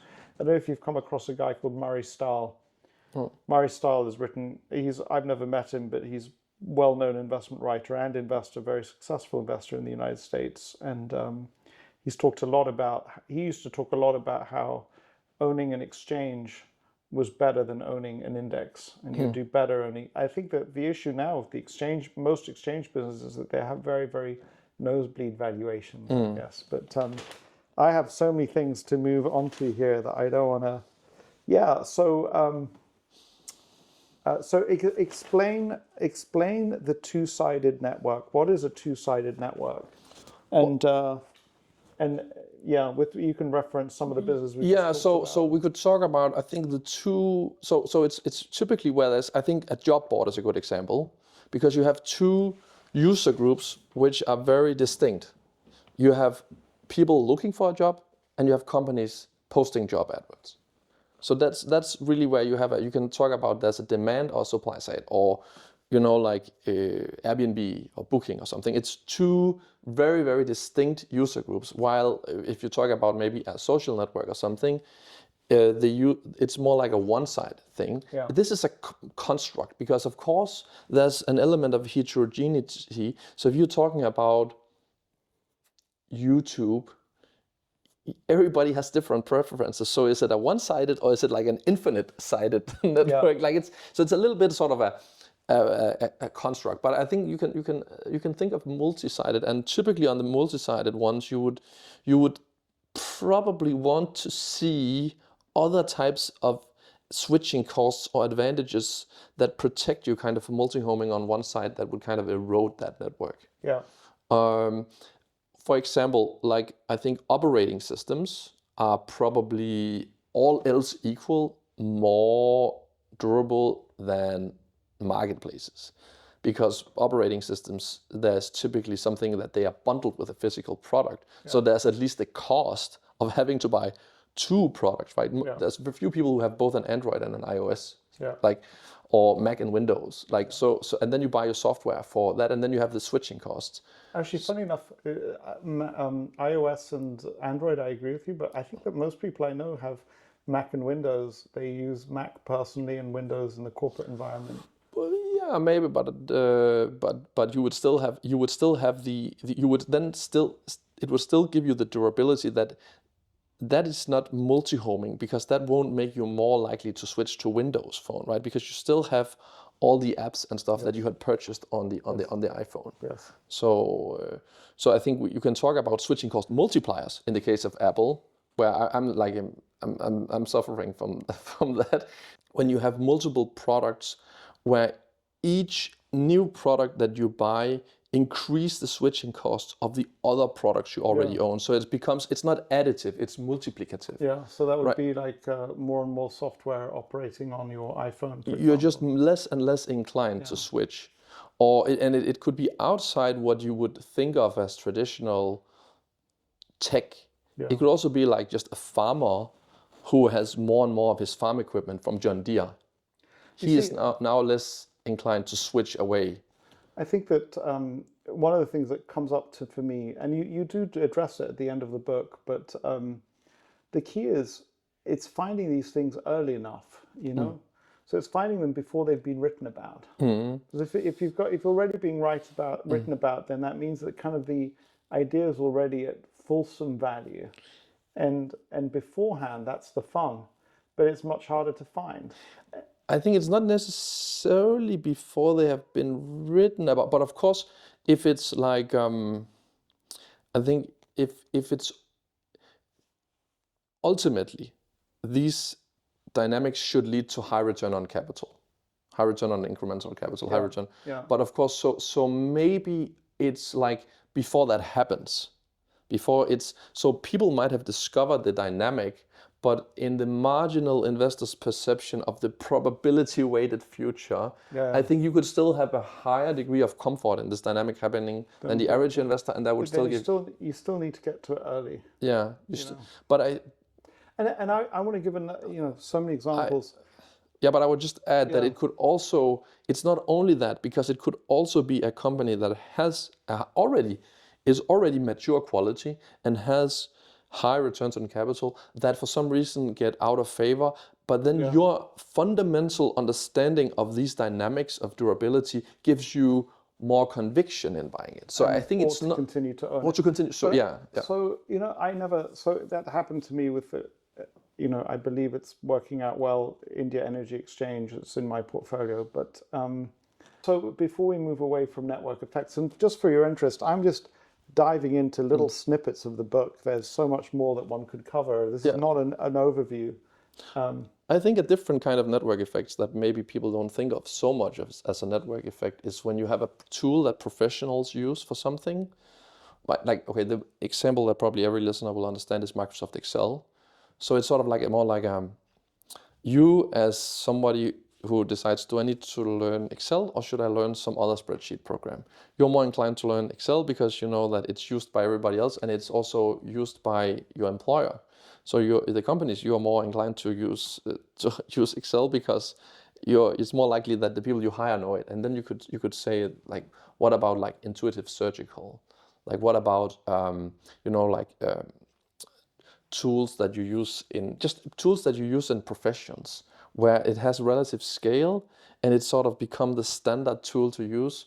So when you as somebody in that profession come out, you're more inclined to use it.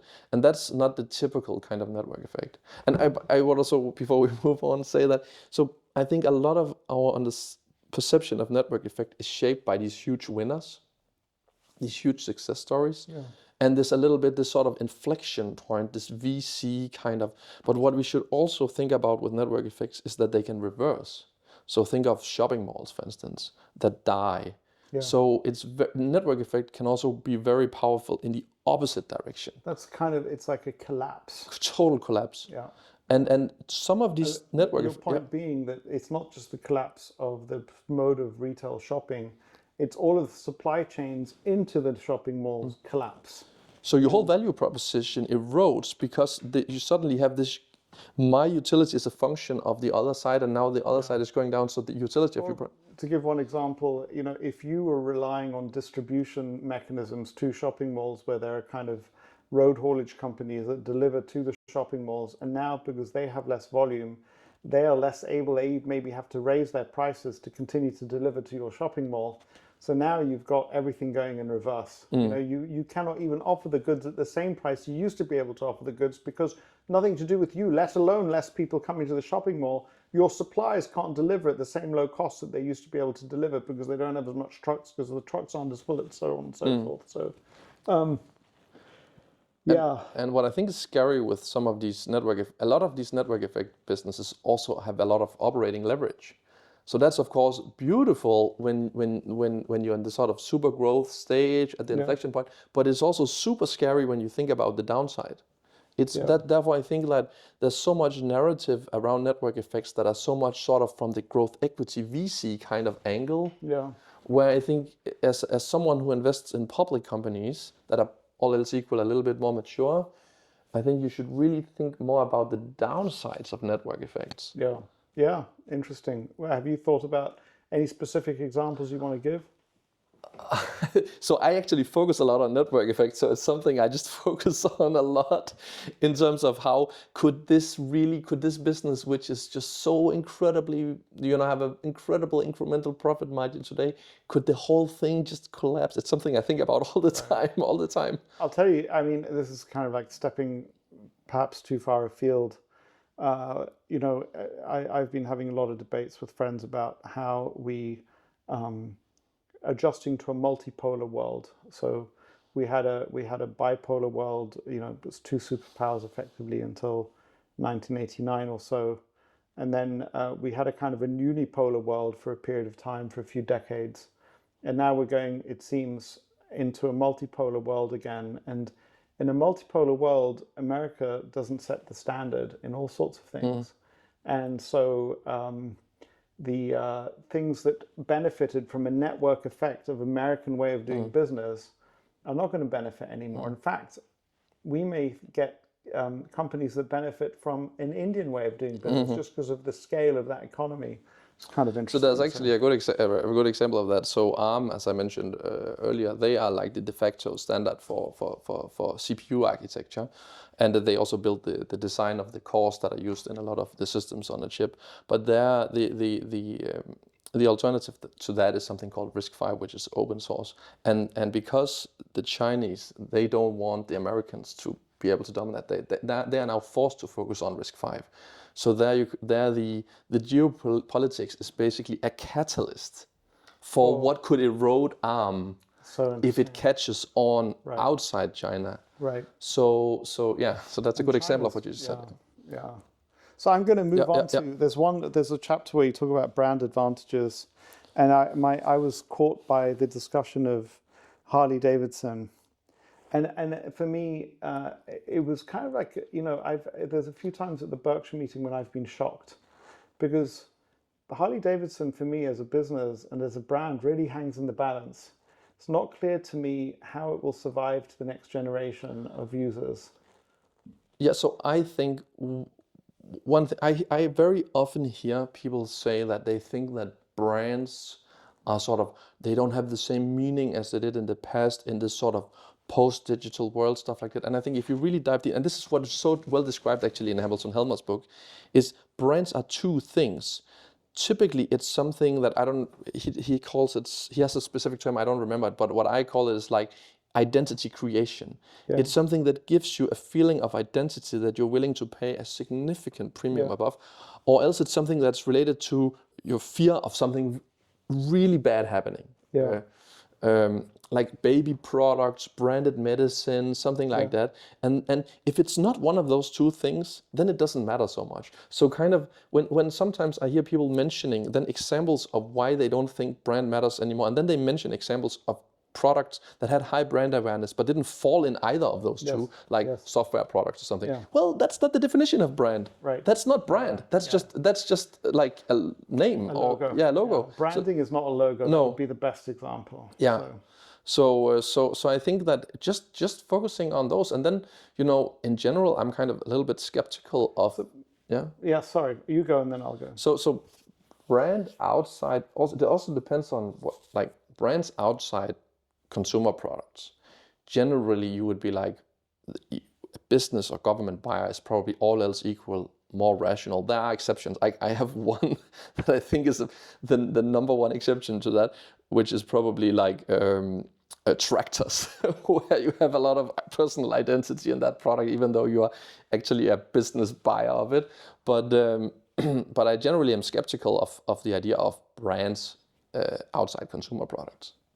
Yeah, I mean, I think that so my where I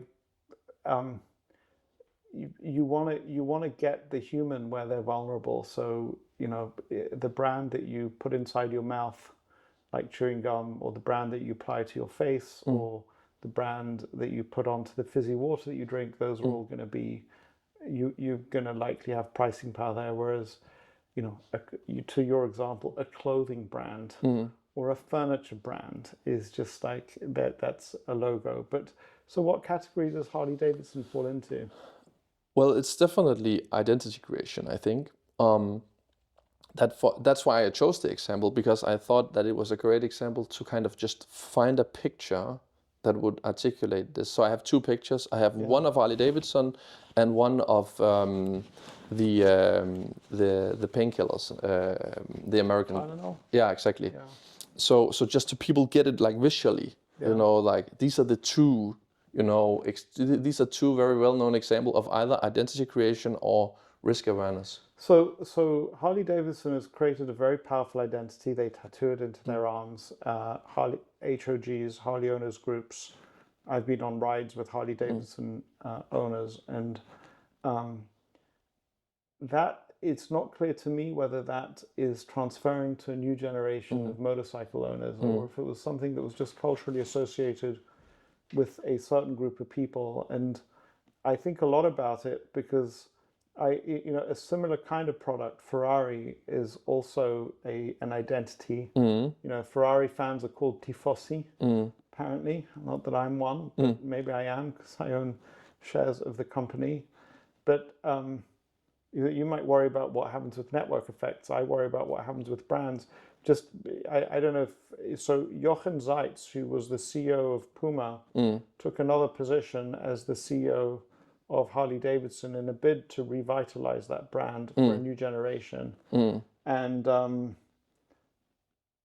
not clear to me whether it'll happen. And then in Ferrari's case, I asked myself, yeah, they don't tattoo it into their arms, but the tifosi are kind of extremely dedicated, and the story of that car is something that is myth making for people who are into automobiles. But it seems to me that brands can just sort of like drop off a generation later in certain products. Yeah, I mean, there's of course brands require probably. I'm not an expert in brands, but I felt that it would kind of be weird if I didn't include that in the book. I would say it's probably the one area where I have actually the least amount of personal experience. But I think in general that what makes it durability is also that it necessitates quite a lot of reinvestment or hesitation on monetization. Hesitation right? on monetization, right? Explain that. So if you see, I would be very skeptical of some of those brands where you have just seen very long history of price increases, of tapping the pricing power. Of course, it's demonstrating that it has a lot of value. So it's demonstrating that it has pricing power. But I would also just fear that this is my own personal, maybe because I'm not an expert of investing in those companies, but that the risk that they are kind of, tapping into the things that were making it, an hidden asset. I eroding would just say that my experience on brands is a really complex phenomenon because, as you talked about pricing power, I thought about See's Candies. I don't think that they've eroded brand equity through pricing power there. And then we have the concept of a Giffen good, where the rise in price actually is an indicator of quality. And so there are watches, perhaps, and other luxury items where there's enormous pricing power and it doesn't detract from the consumer experience. if you like. In fact, it enhances the consumer experience. But maybe luxury is kind of an outlier. If brands is more than luxury, but I think if you had somebody who had like a Thule, it had the best brand of child safety So something. Thule, if you're not from Denmark, you don't know Thule. Thule makes all sorts of things related to luggage and transportation of stuff. And there's a subcategory of that which is like when I ride around with my children on my bicycle, for example. And everybody has a Thule because it has the best brand, and you're very risk averse when it comes to your children, right? So you would buy it. But I think if they were just exercising that pricing power like crazy, I think that would maybe contribute to the erosion.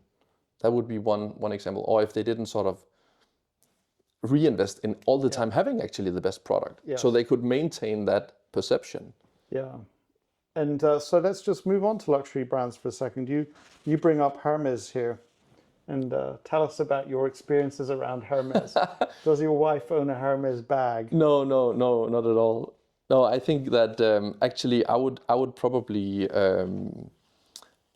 I think the reason I mention luxury is it's such an extreme example of that premium that people are willing to pay for pure identity creation. But it's not something that I am, like I don't even think I give some specific frameworks for luxury, because it's not something that I've been spending a lot of time thinking about luxury, and I think that both branding. So you made a really important point that I remember early on in my explorations in branding. So people say, yeah, brand, here I've got a logo. So your point is very well taken, that a brand. So when you and I want to talk about branding, what we're talking about is superior economics through branding. Not every company with a logo has got superior economics. I think we'd both agree that Microsoft is a kind of a brand, but the benefit of owning Microsoft has got to do with other aspects to its business, not the brand. The best example of a brand that I know is Wrigley's gum, where it's your mouth's a pretty personal place to put something, and when you're at the store, what do you buy? You buy the familiar brand, and you pay an extra 3 cents for it. None of us are going to buy a no-name chewing gum brand. Then in luxury, the economics, a lot of people mistake the economics of luxury branding is just, again, extremely unusual, and it's something that I'm continuing to learn about. I mean, I just gave the Giffen Good example of it, and you talked about identity, and there's a whole element of storytelling around luxury brands, where by buying the brand, you become a part of a story. So why would people pay double for a diamond ring from Tiffany's rather than a diamond ring from 47th Street? You become a part of the Tiffany's story. On some way in the mind of the person buying that engagement ring, they're part of the movie now of Breakfast at Tiffany's, and they and Audrey Hepburn are right there, or they are, they're kind of like so there's a kind of like you become a part of that, which is kind of, again, really fascinating for me. But so let's just step back from the book a second. You've been, how long has the book been in production? So when did you start writing it? I started writing it in January 2023, and then I probably wrote like 150 pages. Then I had my my daughter, my second child. Then it stopped for a while. Then I wrote a little bit again over the summer, a little bit only. It was difficult to do it. And then once I quit Novo Holdings, it allowed me to go crazy in terms of trying to get it done. And then I had the first draft finished at the end of October 2023, and I thought, I mean, you were done. I thought I was done, and then I ended up working like over the winter, and I spent it so much time, probably, I don't know, 15, 20 hours per week or something, because I also had to do all the stuff in terms of preparation for setting up my firm and so on. But I was fortunate enough that the FSA in Denmark took so long time to process this, because it enabled me to, in the end, I was like studying rhetoric tricks. and stuff like that I also applied. Like in the end, I was sort of really fine-tuning it. And when you say FSA, I'm thinking the Financial Services Authority of Yeah, the yeah. UK So the regulator in Denmark, is because also called the FSA. but that's why I'm saying, so you understand it. It's called Finanstilsynet in Denmark. Okay, So, but the getting Danish regulated regulator, I was lucky, I think, in hindsight, yeah. that they had this a little bit longer process time at that point in time. So it was not just me; it was just sort of in general that they had this. So the book's coming out in October, and you're licensed to go. Tell us about your career progression to now, and where you think it's going from here. Well, so yeah, so obviously we talked already about the early years. I was 10 years, almost 10 years at Novo Holdings. In case you didn't know, he's a stand-up comic. And so my very modest small Danish fund started in June. Started investing there in June. I got and now I have the book is coming out in October, and I'm really excited about that. And I think it worked out pretty well. So in the months leading up to me starting the fund, I was really stressed because I had some of my investments in my day one portfolio that had gone up, I think in the short period of time, a lot in value. Yeah. And I wanted to replace them with new ideas. And I had, spent a lot of time on the book over the winter. So I put the book aside. I had one anchor investor in my fund who was willing to put a long lockup and put in enough money. And then I said, screw fundraising. Yeah. I'm just gonna focus only on research. Yeah. And I did that, and I'm happier, and I think hopefully it will work out. Like. Yeah, you'll be a famous investor in 10 years' time. We'll see. Well, I'll just close. So I'll close with something that you brought up at the very beginning of this, just to sort of like do a little bit of a reveal, and then I'll give you the chance to kind of give last words and correct misconceptions or any things where I got completely wrong or I asked you in the wrong direction. But I've learned that so timing. They say the cute quote is timing is everything. But I've learned that one of the ways to get great relationships in one's life is it's not there's something that I just love repeating as often as I can. People don't care how much you know until they know how much you care. So showing somebody that you care is a valuable thing to do anyway. But the timing can make a huge difference to the return on that investment of showing that you care. So, calling up somebody who's just won the Academy Awards and telling them that you also care about the fact that they won the Academy Awards is, it's not a terrible thing to do. It's a lovely thing to do, especially if you know them, but they're going to be inundated with people congratulating them. But there are moments when human beings are extraordinarily vulnerable. One is actually after they've just had a baby, because your whole life is in balance. You ask yourself, you don't know how the baby's going to turn out. You know that now your life is not in your own hands anymore, and so that's a moment when the statements and the sort of show of support of somebody else is very, very valuable. Another time is after somebody's just died. Any major life change. And so it was a good moment for me to record that video because you were about to publish your book. And so I was saying things that I would have said anyway, but saying it in that moment, you can tell how vulnerable Simon was. He showed it to his father, and his father was vulnerable as well. So Simon's father knows my name, which is kind of cool. Yeah. I think he was really. It was really. I was afraid that you could see that I had watched it like 20 times. And you I didn't check, but I probably can see that. This guy, he's just like mentally wanking to these endorsements. No, but actually, I've had a lot of fun with when I. I often now, if I've read a book and I want to write a short review or an endorsement, I record a video first and then I write the review. But it was very kind. But I just if this is an interview of Simon, not of me, but this idea of investing in relationships, a little bit of effort at the right moment can mean so much. And so if you think about the kind of off-balance sheet asset of kind of like Goodwill that one's created. Gauss Bade talks about Goodwill, growing Goodwill. The investment, the effort, the human effort you put in does not, it's all good, but you can earn a far higher return if you time it for when the person is vulnerable. I'll just give you another one of those, and then I'll shut up and let you give your final thoughts. Is, I've learned, we talked about stand-up comedy. So for some reason, talking in public, people who fear talking in public fear it about, it's one of the highest indicators of fear that you can have.